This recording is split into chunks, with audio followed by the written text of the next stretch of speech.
All right, everybody, how's it going? Jenny Trumpa here today to talk to you about prepping the kitchen and getting your food set for this challenge. All right, so when we embark on any nutritional challenge or any type of fitness or health or wellness challenge, the number one enemy is going to be our food. So what we really want to do to help us have maximal success is we're going to want to clean out the pantry, and we're going to want to set up our kitchen to help us ensure that we're going to have success. All right. So we all know that temptation is our number one enemy. So to help us be as successful as possible, it's highly recommended to get rid of what's tempting you. All right. So if it's not in the house, you're not going to be as tempted to consume it. All right. So that means that we're going to be getting rid of lots of our unhealthy items in the house. So maybe you want to donate it to a local food pantry, or you want to, if it's give it to a neighbor, give it away if it's really unsuitable and you feel that it's even unsuitable or unhealthy to give away, go ahead and dispose of it. All right. So I have disposed of sugar before, of flour before. It just kind of depends on what cycle our family is going through at that time. All right. So if it's not in the house, it's not going to tempt you as much. Okay, let's start with number one. You're going to want to get rid of your white foods. So this means white sugar, white flour, and white starch. White starch are things like potatoes without skins, chips, cornstarch, etc. One of the exceptions here that you can keep in the pantry is white rice. All right, so white rice or brown rice is going to be fine for phase one of what we're doing. So phase one, we are looking to eat whole foods and eat as close to real food as possible. So that means that we're getting rid of processed foods, a lot of our processed foods, okay? So phase one, one of the first steps you're going to want to do is to get rid of your white foods. All right. For gluten-sensitive people or people with other digestive issues, things like rice breads and rice chips can remain in the cupboards. Just make sure that the ingredient list is short, and of course, again, that they are as close to the original source as possible.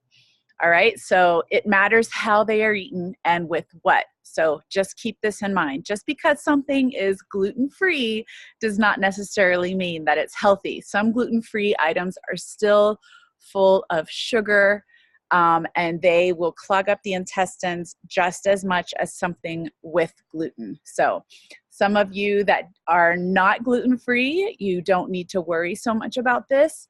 However, some health practitioners out there will say to limit gluten when embarking on a journey like this, trying to release weight. So I will leave that up to you. But phase one, you will definitely need to get rid of white sugar, white flour, and white starches. Okay, so exceptions to that, you can keep white rice, and yes, you can keep white potatoes. Okay, so those two things you can keep in the cupboards. All right, let's go to number two. Number two is to throw out all of your artificial sweeteners, okay?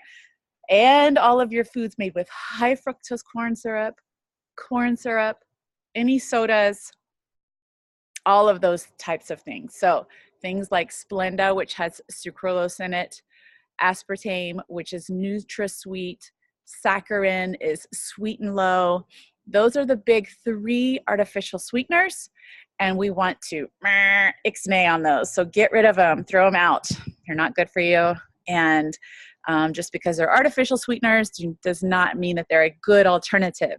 However, I will give you some great alternatives for sugar. In fact, in a separate video, I will show you what our family uses for sugar replacements. Okay. So, but just write these down. You're going to want to use stevia, You can use xylitol. You can use Truvia. You can use honey. You can use maple syrup. All right. And coconut syrup or coconut sugar. And what's it called? It's called Swerve, and it's erythritol. Okay. So there's a lot of different sugar alternatives out there that you can use. Again, I'll make a separate video that will have all of that information in there because they're fabulous. They're fabulous, fabulous, fabulous. And I'll give you my top recommendations. But for now, we want to clear out all of the items that have corn syrup, high fructose corn syrup, and yes, sugar in it. All right. So a lot of the things in your cabinets and in your condiments and in your packages, even some of those protein bars, which we think are healthy for us, have sugar in them. So take those and toss them out, put them aside. All right. We're not going to have those during this challenge. All right. So we're wanting to return back to whole food sources as close as possible. All right. Number 3, you want to remove foods with an artificial dye. All right. So remember that we are trying to put the cleanest foods in our body as possible. So foods with artificial dyes are probably artificial, right? So let's eat as close to the natural source as possible. All right. Number 4, fast food. Stay away from fast food. If you're hungry and you're out, make sure that you leave the house having packed some snacks or some type of meal or some type of food, protein shake, a healthy protein shake, which we'll go over some alternatives as well, but make sure that you are packing food to take with you, okay? I also will give you a dining out guide so that you can look at some alternatives for when you are out and you do get stuck with feeling hungry and not having anything in your car, because it all happens. It happens to me a couple of times a week, in fact, as diligent as I try to be. So we are human and we are, living in the real world. So let's have real world solutions for these types of scenarios. All right. So if you do have a habit of going to fast food places, and we're looking, into phase 1, trying to switch some of our lifestyle habits around, go to the grocery store, go to the deli, and try to pick up, again, as close to the whole food as possible. They have great buffet items. I like to go to Whole Foods. The other day I was at Trader Joe's and I just got like a little side container of salad. And so a lot of these places will have small, healthy options. Even Starbucks will have a really great protein pack. A lot of grocery stores nowadays will carry snack packs of hard-boiled eggs or cheese sticks or almonds. And those are great, great alternatives when you are, hungry and you're out. All right. But we're going to also talk about how to meal prep and for success and take some of these things with us during the day. All right. Number 5 is you want to replace your chips. All right. So I grew up on eating all of the toes. I grew up eating Cheetos and Fritos and Doritos. And in fact, my husband jokes about this because I told him a story that one time when I was about 5 or 6 years old, I had a bobo. I fell down and skinned my knee or whatever and went out and sat in the driveway and ate a bag of Fritos and drank a Coke. And after like 15, 20 minutes, I felt better. So I associated feeling better because I had eaten the Fritos and drank and had the Coke. So, hey, that's how we start to associate things, right, in life. And so that's one of the things that I grew up with, feeling that, for Fritos and Cheetos was a comfort food and it was a healer. And so, it wasn't until about 15 years ago that I actually stopped eating Fritos and Cheetos. And we will, as a family, have an occasional bag of chips. Our go-to is kettle chips and sea salt and vinegar. I absolutely love them. If we go on a road trip, we'll buy a bag. It's on like a very special occasion type thing where we'll get a bag of chips and we'll enjoy it and, go on about our day. So I am of the mentality that I like to enjoy food. I don't like to exclude completely because what I've learned from my body is that I'll tend to binge. So things in moderation, if you want to have some people call it a cheat meal. I like to call it a treat meal. It's basically allowing your body to just enjoy and not feel so confined and restricted, because it's when we restrict and we pull back too far that we tend to rebound and have that yo-yo effect. So what we want to try to do is limit that yo-yo dieting cycle. And we want to teach our body to have alternatives and healthy replacements, okay? So instead of all of those toes and all of those chips, what we're gonna do is we're gonna opt for other types of snacks, which will include things like almonds. Almonds are fabulous. Macadamia nuts, they're fabulous.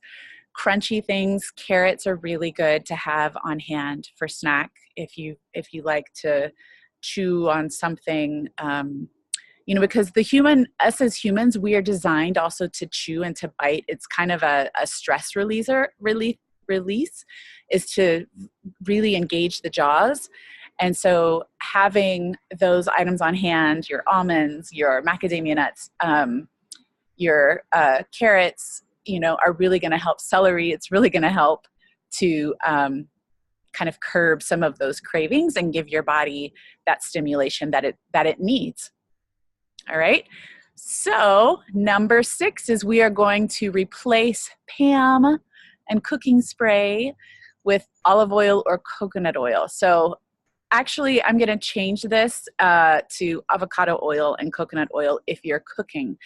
Olive oil actually is not a high heat oil. It's something that you use on salads and maybe in smoothies. It's a great fat, which we'll talk about great fat, fats that are great for you.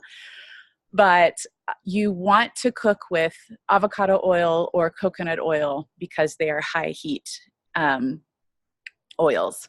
We buy one of those big tubs of coconut oil at Costco and just use it up. I use it every day. Sometimes you might think it's nutty, but I will literally go in and just grab a tablespoon because I love it. It's so yummy. All right. We also want to refrain from canola oil. So there is no such thing as a canola, fruit or vegetable. Canola does not exist. It's something man-made. It's something completely artificial. So again, we don't want to consume canola oil. All right.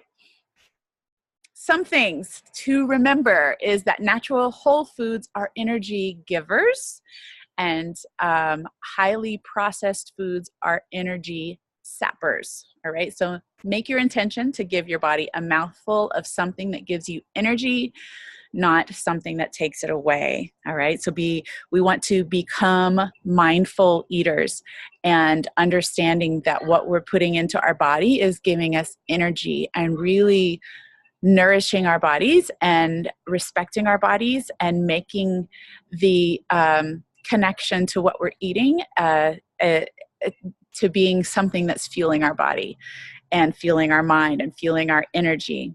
All right, so that's what we're going for here, is making those mindful choices.